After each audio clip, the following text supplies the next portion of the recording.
Do you really have control over your life? Or are you just trying to survive the chaos happening inside you? The truth is tough, but liberating. As long as you don't face your shadow head on, it's going to keep controlling your thoughts, emotions, choices, and even your relationships without you even noticing. It's like driving in the dark thinking you're in charge until you crash. Carl Jung revealed that the most dangerous part of our mind isn't the part we know, it's the part we ignore. And that very part is sabotaging your peace, clarity, and power. In this video, you're going to learn how to take definitive control of your emotional life. Not with superficial motivational quotes, but with a real deep dive into Carl Jung's depth psychology. We'll show you, step by step, how to identify invisible triggers, integrate your shadow mindfully, and awaken an inner calm that will completely transform you. It doesn't matter if you feel anxious, lost, reactive, or in conflict with the people you love, this video is going to flip a switch. You'll walk away knowing exactly what to do with what currently seems impossible to handle. Anger, fear, rejection, insecurity, guilt. And once you understand what's behind it all, you'll realize the freedom you've been seeking has never been out there. It's always been inside you. The problem is, no one taught you how to access it. Until now. So stay with me till the end, because if you apply what you're about to learn, nothing and no one will be able to knock you off balance again. And the best part? You don't have to wait years to feel this shift. It starts today. And no, this isn't cheap self-help talk. It's a practical, transformative path to self-discovery. Think about it. How many bad decisions have you made in the heat of the moment? How many conversations do you wish you could have again, or situations you could have avoided? If only you'd had a bit more self-control. That happens because, without noticing, we live as hostages to emotional patterns created long ago, during childhood, through culture, through trauma. Jung called that place the collective unconscious. That's where our archetypes and our shadows reside. And only when we courageously look into this inner universe can we truly change. But here's the good news. There's a solution. There's a route out of the emotional loop. It involves learning how to observe, understand, and above all, feel mindfully. Sounds simple, right? It is. But simple doesn't mean easy. It's like learning a new language. At first, we stumble over the words, but with time, it flows. In the same way, by training yourself to handle emotions differently, you become the master of your own mind. And that's where the real magic begins. What if I told you this transformation doesn't require years of therapy or expensive spiritual retreats? The journey starts with awareness, and awareness starts now. From this point on, we're going to explore how inner calm is the true superpower for anyone wanting to master the invisible game of emotions. Because deep down, it's not the world that hurts us. It's how we react to it. Most people react to the world as though they're in a constant war. Someone speaks louder, they shout back, something goes wrong, they panic. Everything goes from the outside in, as if the external world had the remote control to our inner emotions. But the real issue isn't what happens out there. It's how the unconscious mind responds to it. Carl Jung always said the key lies in stopping the projections and starting to observe ourselves. While the world's chaos triggers our internal buttons, we become prisoners of our own reactions. Think of a fire. You can run around trying to put out the flames, or you can learn to prevent the sparks. Most people are busy putting out emotional fires, when in reality, they should be investigating what ignites them from within. Jung's depth psychology teaches that many of these reactions stem from hidden layers of our psyche, tied to our shadow and the collective unconscious. When we ignore that, we lose the chance to integrate the shadow and develop real self-knowledge. Calm isn't passivity, it's inner mastery. People who develop inner calm aren't cold or indifferent. On the contrary, they feel everything, but aren't ruled by anything. These are the people who, faced with conflict, take a deep breath, observe, understand what they're feeling, and respond with clarity. It seems almost magical when it happens, but it's not magic, it's practice. Practice in noticing our own patterns, the Jungian archetypes that get triggered, the beliefs that surface. Practice in no longer being a victim of the emotional storms that arise within. If you stop to observe, you'll notice how the wisest people are the least reactive. They have a different vibe about them. They speak little, listen a lot, and when they act, it's precise. This isn't a talent, it's internal work. It's the product of years spent diving into the unconscious mind, practicing shadow integration according to Jung, and sincerely pursuing self-awareness. Want to know the secret? These people realized you can't control the world, but you can master yourself, and that alone changes absolutely everything.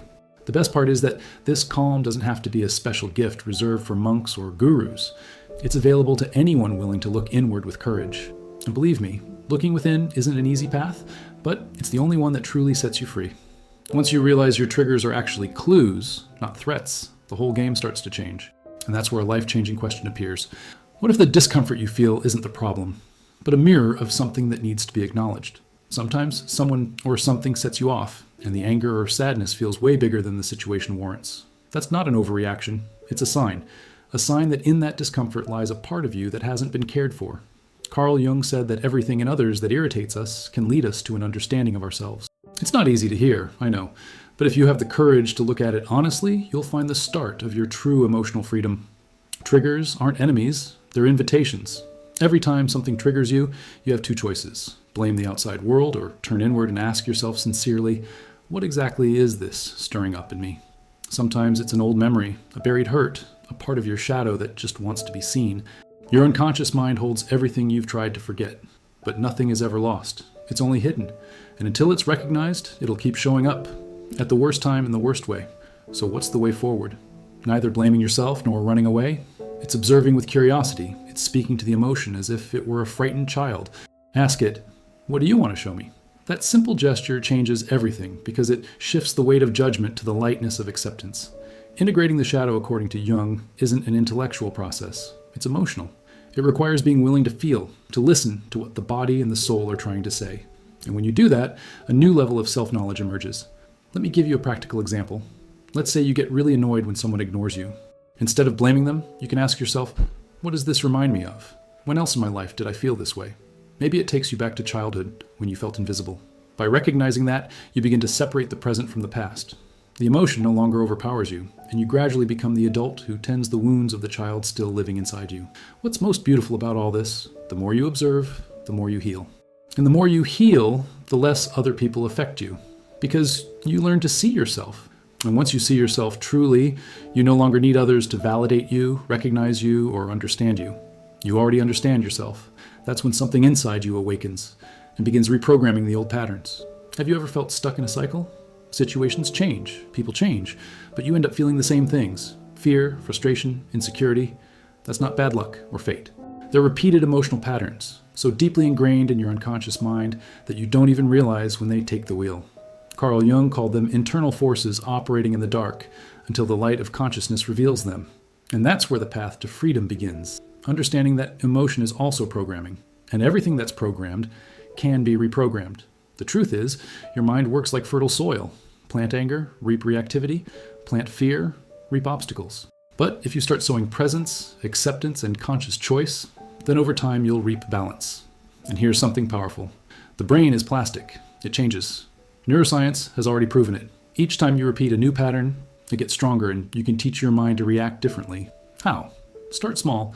You know that situation that usually sets you off? When it happens again, take a deep breath before reacting. Even a 1-second pause creates space for conscious choice. That's the first step.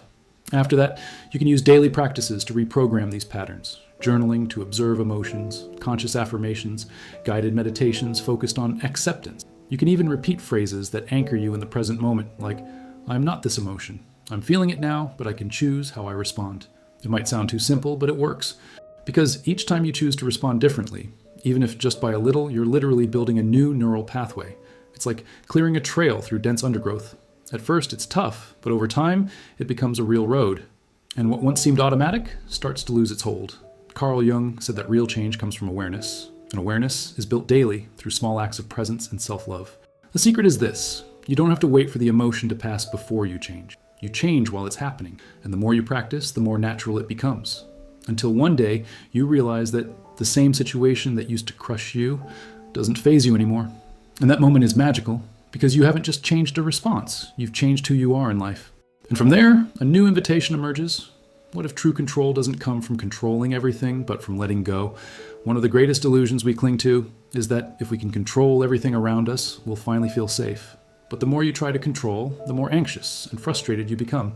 Because the world doesn't obey our commands. People won't follow the script we create.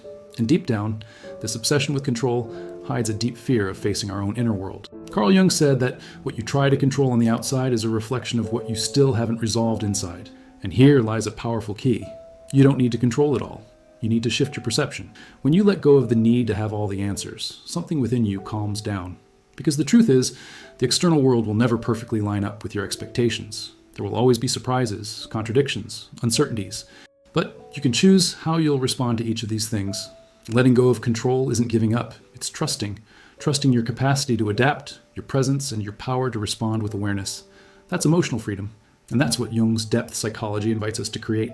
Many people seek a sense of security by controlling their circumstances, but true security arises when you feel stable on the inside, even if everything on the outside is unstable. That demands a shift in perspective.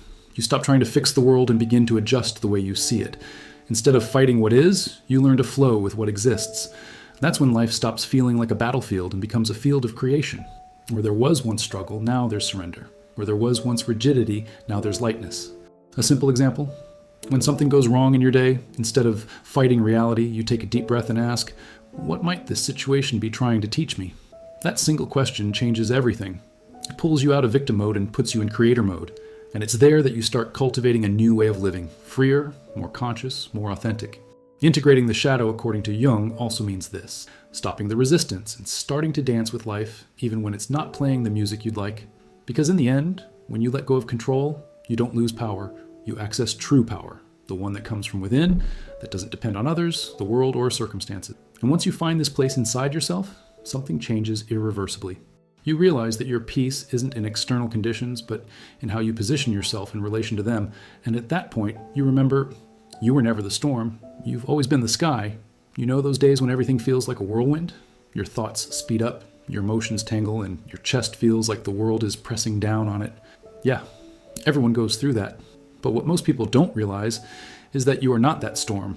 You're the sky that holds it. Carl Jung used to say we are so much more than what we feel. And when you start identifying with your consciousness rather than your passing emotions, everything changes. Emotions are like clouds. Some are light, others are heavy. They come and go. No matter how intense they might be, they don't define who you are. The problem starts when you cling to them as if they were your identity. I'm anxious. I'm an explosive person. No, you're experiencing those emotions, but who you are goes far beyond that. The conscious observer inside you, the part that feels and questions, that part is your essence. The unconscious mind might be full of noise, but there's a silent space within you where everything becomes still, and it's always there. That space is like the blue sky behind the clouds. Even when everything's gray, the blue is still there, just hidden. When you practice mindfulness, conscious breathing, and above all, non-judgmental self-observation, you begin to access that place, an inner zone of stability that doesn't depend on circumstances. Integrating the shadow, according to Jung, also involves seeing that you can embrace every emotion without losing yourself in them. Because they're not enemies, they're messengers. Want a simple example? When something shakes you, instead of saying, I am this pain, try saying, I'm feeling this pain now, but it will pass. This small change of wording repositions you internally. It's as if you were stepping out of the storm into the clear sky above the clouds, where the sun is always shining. That sky is your consciousness, your true identity. And the more anchored you become in that inner place, the less the external winds can knock you off balance. Life continues happening, but you stop being dragged by it. And then a new strength is born, a deep, unwavering calm that nobody can take away. Once you start living from that center, the world around you starts responding to you in a completely different way. There's a quiet truth that few people notice. The world doesn't treat you the way you are. It treats you the way you treat yourself. Yes, it all begins within. If you constantly criticize, compare, and belittle yourself, you'll end up attracting situations and people that reinforce that pattern. It may seem like coincidence, but it's not. It's a mirror. Carl Jung taught us that the outer world reflects the inner world. The way you see yourself, position yourself, and react shapes the kind of reality you attract. This applies to everything: relationships, opportunities, conflicts, even how strangers treat you in public. Take a real example. Someone who lives in fear of rejection unwittingly acts withdrawn, anxious, or defensive. What do others perceive? Insecurity. And the world responds to insecurity with distance or distrust. Meanwhile, someone who feels whole and at peace walks differently, speaks differently, and looks you in the eye with sincerity. Because of that, people react differently, with respect, openness, trust. It's not magic, it's energetic coherence. It's your unconscious mind in action. Carl Jung shows us that what you don't heal, you repeat. You repeat it in your relationships, in your decisions, in your emotional patterns. And while these cycles spin invisibly, your reality remains an echo of your unresolved wounds. But here's the good news. When you change how you deal with yourself, when you start integrating the shadow with awareness, healing wounds, reframing beliefs, the reflection changes, the game changes. Not because the world suddenly became kinder, but because you became more genuine, more whole. You can see it even in the little things. When you learn self-respect, you stop settling for just anything. When you truly listen to yourself, you attract deeper connections. When you learn to say no with both firmness and kindness, you repel abuse. Because now your inner landscape is clear, aligned, vibrating on a new frequency. And the world, as a faithful mirror, reflects that right back to you. That's why inner change is so powerful. It silently transforms everything around you. So, if you're still noticing that the world treats you poorly, pause and ask, how have I been treating myself on the inside? It's a courageous question, but it's also liberating because it puts you back in control. The world doesn't change by chance. It changes when you transform the way you think, feel, and position yourself, and that's the point where everything aligns. The reflection can only shift. Once the mirror sees something new, the power of not reacting isn't coldness, it's emotional sovereignty. It's when you stop being a slave to your emotions and become your own master. That doesn't mean you stop feeling. It means you feel everything, but aren't dragged down by anything. You become the kind of person who observes before responding, who embraces before judging, who turns pain into wisdom. And when that happens, you realize nobody else can throw you off balance. The key to your life is back in your hands. Now let me ask you honestly, do you want to keep reacting the same way, living in the same cycles, feeling like something's always holding you back? Or are you ready to master the invisible game that dictates everything you experience? Because if you put into practice what you've learned here, your life won't just get better. It'll be transformed from the inside out, starting today. And it all begins with one choice: to truly know yourself and integrate everything you once tried to hide. Look at your routine, your thoughts, your emotions. What's still controlling you? What still drives you crazy? Which patterns are you ready to discard right now? Remember, the world will keep treating you the way you treat yourself. If you change that today, nothing will ever be the same again. Are you ready to live with more presence, clarity, and inner power? Because transformation isn't for someday. It's for today, right now. And it begins with a decision. If this video spoke to you in any way, if it helped you see something new or brought light to your confusion, then leave your comment below. Tell me which part touched you the most. I truly want to hear from you. And if you want to continue on this journey of self-knowledge and expanded awareness with me, subscribe to the channel now and enable notifications. Because every week I bring content that targets the real roots of what's keeping you from living the life you deserve. It doesn't matter where you are right now. What matters is that you're ready to change, and I'm here to guide you on that path.